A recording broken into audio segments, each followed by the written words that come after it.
Hello, my name's Kathy Bissell. Welcome to the Golf Show 2.0. Today, Gary and I are pleased to have a woman who started something from nothing. And believe me, I know how hard it is to do that. Elisa Gaudet of Women's Golf Day. Elisa, please tell us about the whole 10-year anniversary of your organization and what you've done. Yes, first of all, thank you very much for having me on. It's great to A see you pleasure. both. All of us, long time in the industry. Women's Golf Day started in 2016. So this is 10 years, and that's a really hard to believe. It's been 10 years already, but I'm proud of that, of the fact that there was consistency. I think that's something that we needed. We weathered COVID and a lot of other things. But this is a player development program. So this wasn't a get rich quick, let's see what we can do type of program, because it actually is. It's become a movement, but it's a program. And it was designed with the PGA teaching pros, with the golf courses. I'm 25 years in the business side of golf. So this is what we saw. And there's a lot of data out there, and I'm sure everybody's by now read a lot of these studies that said women were interested in golf, but they were quick to try it, but equally quick to leave. So like anybody who's in business is going to say, what's wrong with the retention? So what we found out is they had said it took too long, it was not friendly, et cetera, et cetera. So we took all those complaints and just flipped it. So this is a 1-day, 4-hour experience for women and girls. The first 2 hours, women show up and they can either take lessons for 2 hours, usually an hour in the driving range, an hour chipping and putting, or they're going to play a 9-hole shotgun scramble. And then there's 2 hours of socializing. And that's the optimal way that women can ask any questions they want to the other ladies when they get to the social part. They can say, hey, just come and sit on the cart with me next time I play in, 9, and you'll understand. That is how women function and work. The great thing now is the golf courses register with us on our platform. And they do the teaching, they do the instruction. They decide if the event is public or private, and if they charge a fee or not. It's their own micro business. So we're not only bringing everybody together, the industry pros, we're giving them a way to generate revenue and to perpetuate, ongoing, whether it's classes, women that are new, get them in, get their children into a junior program, any family programs, 9 and wine for the friends. I mean, we know there's so many things. Have your daughter's wedding. There's a good one. Yeah. So you bring in, make some money. Yeah, you bring in new customers, which is great for them. Right. And some things are recession proof. People are still going to celebrate Christmas or corporate outings or birthdays and weddings. So, it's important to know. I always say this, 25 years, I know you guys too have all been in the industry, but inevitably when we have a downturn is when like, hey, we want to get women in juniors. Yeah. Yeah. Like it's a carton of milk, you just pick it up at the corner store like a carton of milk. So after they've been stepping on them and trying to get them out of the way, now we need you. Please come. Same old story. I always interested in the origin. Was there a specific day you had this idea? Can you tell me how you came up with it, and then how do you take that idea and do anything with it? Yeah, so I was living in New York City and I went to this event in Central Park. It was a yoga company that was launching, and they, you sign up, you paid a fee, and you went in Central Park, and it was like all you saw were these yellow mats. Everybody did yoga, and then and I was like, oh, that would be so cool. Why doesn't the golf industry? Well, immediately that's a liability. You could have like people in a park swinging a club, didn't know what they're doing, but that kind of prompted it. And then the Susan Coleman, and our industry has a lot of fragmentation. There's so many governing bodies. It's not just one Roger Goodell making the rules. So that's also plays into it. So the idea was, let's get and we have, that's one of the things I'm super proud of. We have the PGA of America, the USGA, and the RNA, all three that support us. So I don't take that lightly, and I make sure that everything we do, that we carry those names, but it really is meant to usher, to get more business for the golf course, for the pros, to give them a way that we know this formula works. So here it is. And, when they register with us, they get a digital marketing kit. They have a page on our website that talks about all the other things they do at that facility. for the year, so it's not just that one event. I like the way your program has evolved, because I think when you started, you kind of just had the name and people showed up to do whatever. And now you've got it broken down. Tell us about the early ones and what you had and what you figured out that you needed to do that women wanted. Yeah. So when it first started out, and we asked the industry, I asked Troon and PGA Tour Superstore and what have you. I didn't just wake up and go, hey, Tuesday in June sounds like a great day, So they had all said Tuesday. We all know there's like charity events on a Monday and obviously the weekend. Okay. This is pre-Me Too 2016. So there was no, come on, ladies, hop on Saturday morning. That was not going to happen. Yeah. So we landed on Tuesday, and it was just a one-day event. It was the first Tuesday in June. And then COVID happened. It's always been the format. I don't think that the pros adopted it or the courses as they probably should have, but they have now, because it's really easy. We know that it works.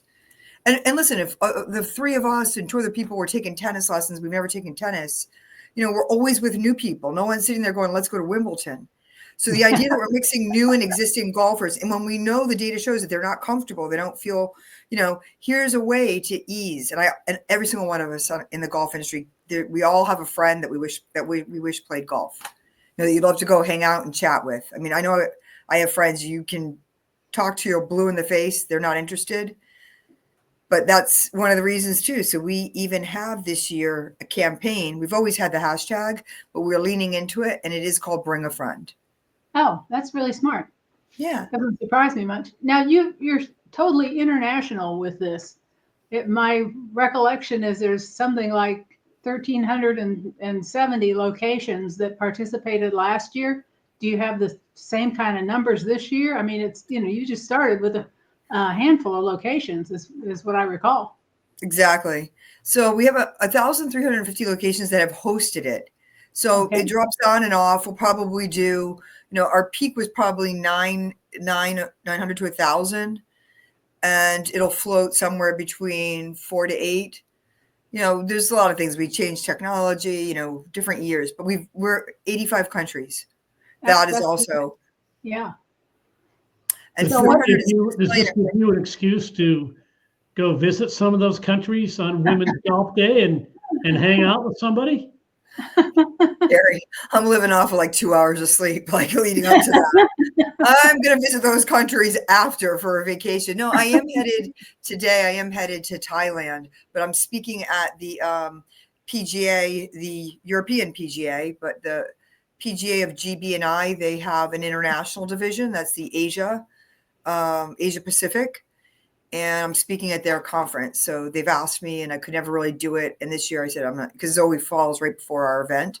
Yeah. But this year I'm organized, and we've been talking to Australia. And so the federation there and the PGA, and that's what people don't realize. I mean, we were talking to all these governing bodies and multi-course owners, and just trying to get everybody like, hey, work together. And take it from there. We're not telling you how to teach. We're not going to teach. We're just trying to get everybody to play in the sandbox together. Trying to bring everybody in the door for you. Yeah. Yeah. Exactly. I have a new favorite phrase. It's, we're stock in the pond, we all fishing. Yes, you are. You are, absolutely. Because that's the difficulty with growth, is getting new people to come to the golf course. And it can be a very intimidating game and a very intimidating situation for people who are not comfortable. I'm lucky I grew up with parents who were members at a country club in a little town that I was in. And so I learned how to be comfortable in a golf environment, and not everybody is. So that's an important part of it, whether you're a man or a woman. Yeah, absolutely. I agree with you 100%. And that's what we've noticed. That is the biggest.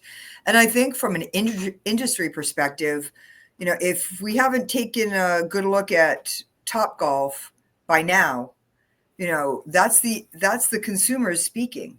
So they want, I think we have to just listen. Everybody if you want to play 18, if you've got the time in your life to play 18, I applaud you. I personally don't. I don't. I play 9. You need to fix your life then. There's something wrong. I don't have time for 18 holes. You need to reevaluate. I know. I've been reevaluating for about 8.5 years now after this started to ramp up. Like, what did I get myself into? And it keeps growing. But I play 9 and I live in West Palm. And that, I think Seth Waugh and the PGA were really instrumental in getting the park up and going. It's right down the street from me.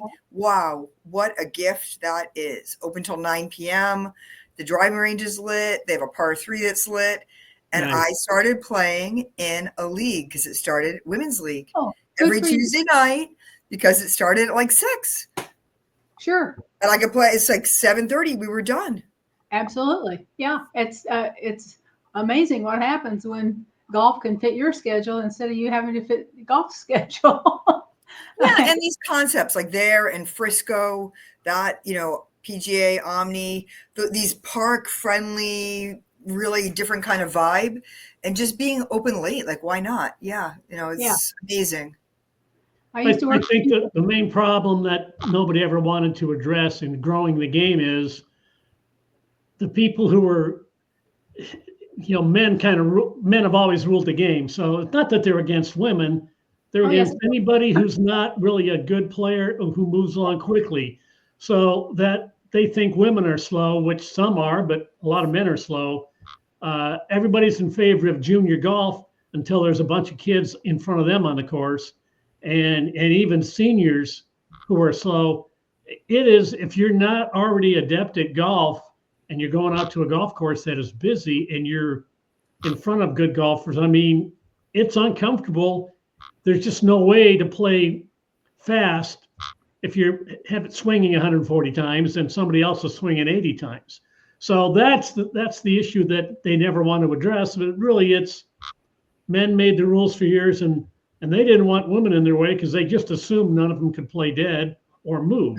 And this is a great way to get people going. I think simulator golf is the way to teach people, but everyone's realized that, as you said, Elisa, that they need women and juniors and everybody to play golf. And I know we're at peak play, I think, worldwide. I think we're at the highest level we've ever had. So something's working, and it's great to see.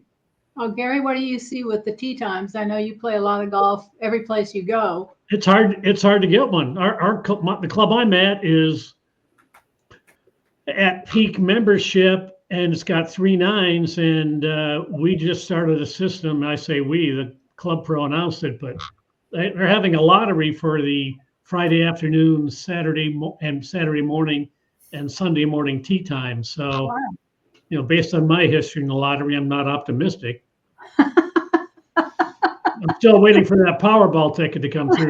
This is exactly the point. Like we're saying, so like if you say like, oh well, listen, why don't you play on the weekends? Well, those spots are gone like that, or the people that habitually have a Saturday morning X or groups that are going out. Yeah. So then where does it leave you? It leaves you just the weekdays, and I can't in the middle of the day go out.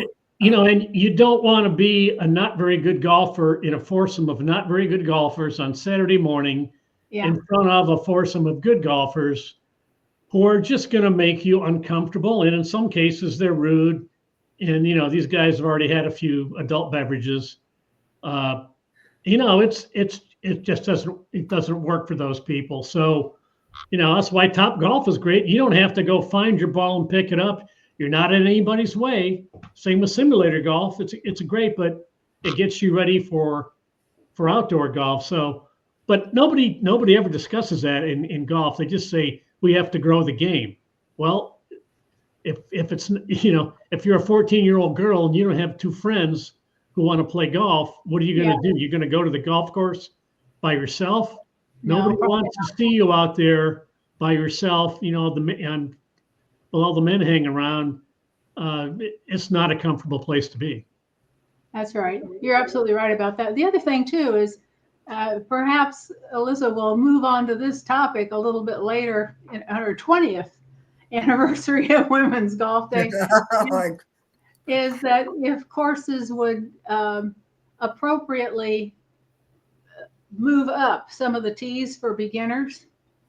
A good woman golfer only hits a tee shot 150 yards. So if she's playing a hole that is 475 yards, she's got no prayer of getting there in 2 shots, and she prays she could get there in 3. But if that tee is moved up to 300 yards, she can have some fun.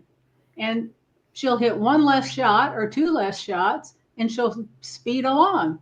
But no one ever wants to talk about that.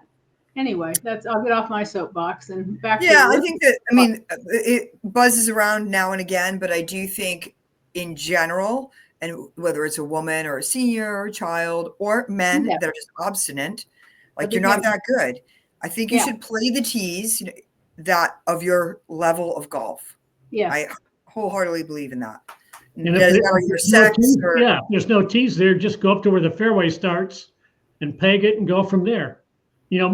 Men lay out these courses, and all these pro golfers who design courses, they don't design courses for people who shoot 95 to 110, which is the vast majority. They design them for the scratch players, the 4 handicappers. So whether it's a male or a woman, these courses are not designed for the average person, and they're a big part of the problem. Yeah. We agree with that one. Well, Elisa, what kind of celebration are you going to do? Are you going to make yourself a cake? Or are you going to? I hope you need fireworks and milkshakes. If you have fireworks and milkshakes, everybody's in. We are, well, we're not going to be having milkshakes, but we are going to be having Prosecco. Right. So we are, so it's a week long now. So after COVID, we moved it to a week long celebration. So the last Tuesday in May to the first Tuesday in June. Good. And I give a little plug here. I encourage any golf course. It's like we're about 4.5 weeks out. Sign up. We give you a digital marketing kit. Everything is done. It's really easy. We can still do that. But we will be I will be in Frisco at exactly the PGA headquarters. We have a huge, great, amazing event planned with the Omni, with the PGA of America right there. And it will be, we have this thing called Signature Series, like elevated events. I'm a former tour employee. So it's like we're taking the same concept. And these are just like events that are exactly that, elevated or a little more signature. So we're doing that there. We're getting a tour of, it's going to be 100 women, tour of the PGA headquarters, which is not, for an average person would not be able to do that. We're going to have a panel discussion and the trophy for the KPMG championship because it's being held there 2 weeks later. Oh, okay. And that is the cool thing. So, and you can see also where our buzz, which is during our week, which we get a lot of social media and us being there, we're going to hopefully generate interest in tickets, kick off ticket sales. So we've been doing more of these signature series around tour events, like early week on the PGA Tour, or we've done it with RBC for a couple years, their event. And that's what we're doing, just, around bigger events and getting women. And, because besides teaching them golf, I try to keep looking at ways we can give more opportunities to women. So I think a lot of women would like to go, like a C-suite woman who is, part of a tour package. You can go in and you don't necessarily have to play with Rory. You have to be pretty darn good to play the conditions that the course is in, and play in a Wednesday pro-am is beyond scary. Beyond. So here you could have on Tuesday or Wednesday, we have a women's golf day event at an adjacent course, or if there's space on a course where the tour is playing. And then they could get, all the women there could get looped right into a hospitality unit, even by the sponsor that we're working with or what have you. And I think that's it. They want to be in the mix for business. I mean, I hear it all the time. Like, I wish I played golf. I wish I knew. For business, I feel hindered. And I always say the only thing you're missing is the person sitting in the cart. If you can do all the other stuff. Yeah. Where can women go to find out about Women's Golf Day and see if there's one near them and sign up for it? womensgolfday.com. And we've got 2 buttons, one that says find a location and one that says register a location.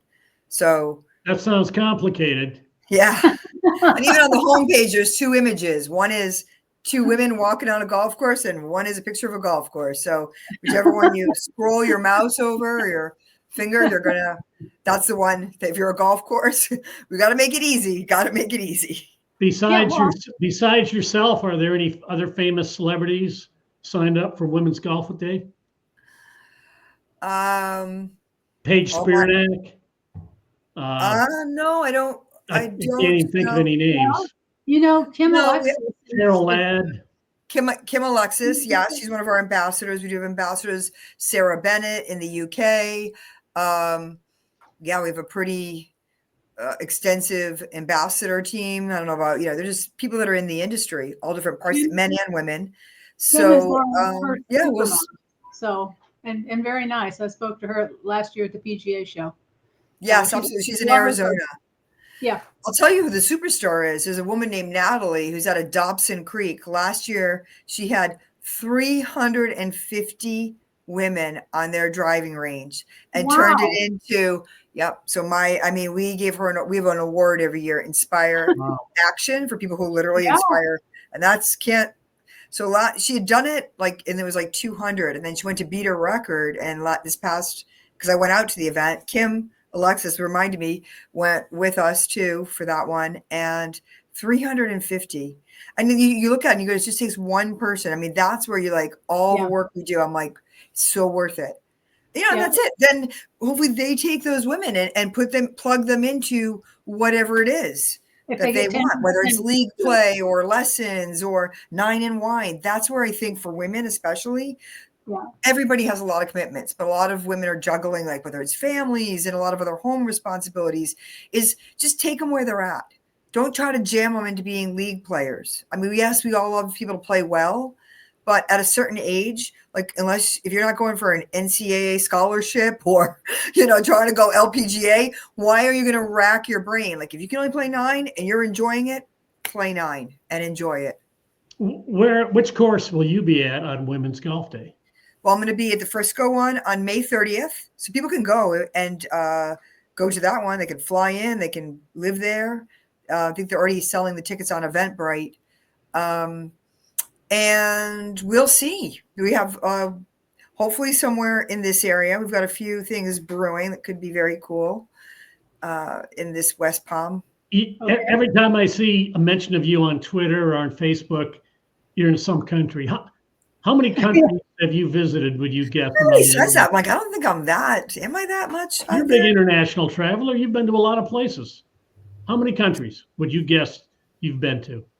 I have no idea. I don't know. I should track that one day. But listen, I do a lot of repeats. I'm a big fan of Morocco. They've also, usually they have 13. I think you've been down there as well. We may have been down, right? I've been to Gibraltar, but I didn't have time to go across to Morocco. Well, they have this Hassan II Lala Miriam. Yep. So it's a PGA Champions Tour and a Ladies European, but they play simultaneously on adjoining courses on the same week. It's in February. So that's my last, I think, big overseas trip. And I've been going to that. I'm a huge supporter. I applaud them. And they've been doing this since the 70s when the king was King Hassan, who started it. So people sit there and when I hear sometimes, first of all, it's Muslim light, I always call it, it's Morocco. But it's unbelievable. They've been doing that for years and people are worried about, how are the conditions. It's the safest, most beautiful country with the most hospitable people. And I can't say enough good things. I love Morocco. I think Butch Harmon, used to teach King Hussein the First. Is that right? Absolutely. You're right. Yeah. The Harmons have a very strong tie. Yeah. And Ernie Els was there. He's a past winner when he was on the regular tour. Now it's Champions Tour. So I saw him this year out there and a couple other familiar faces, which made me feel really old. When I worked on the tour, I was the people that are there, and now it's Champions Tour, and I was like, Well, you don't look old. All right, what's the single most memorable golf shot you have personally ever hit in your life, and why was it memorable? I have the craziest. I have a little golf ball saved that I made at the time the head of marketing for Rolex. And I'm not a great golfer, but I can talk smack and I have a decent short game. So I'm going to press you for money.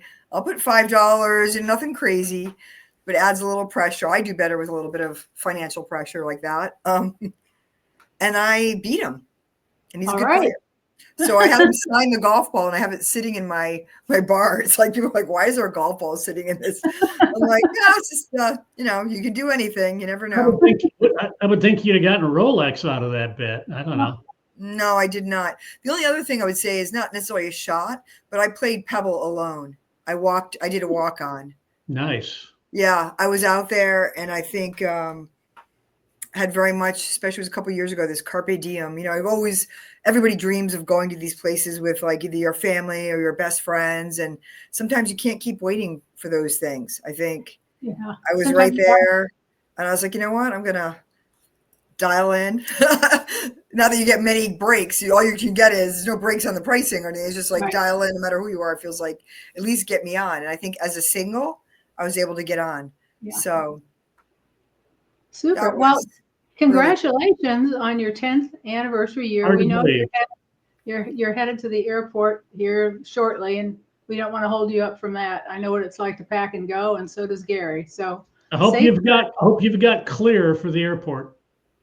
Not at all, Gary. You just said it. I got clear, TSA. Yeah, you got to have clear if you're going places. Yeah, I got them all. I don't necessarily pack light. Haven't learned that lesson yet, but I am very prepared. Pack light and then do laundry when you're there, or buy new stuff. That's a guy mentality. No, I've got to.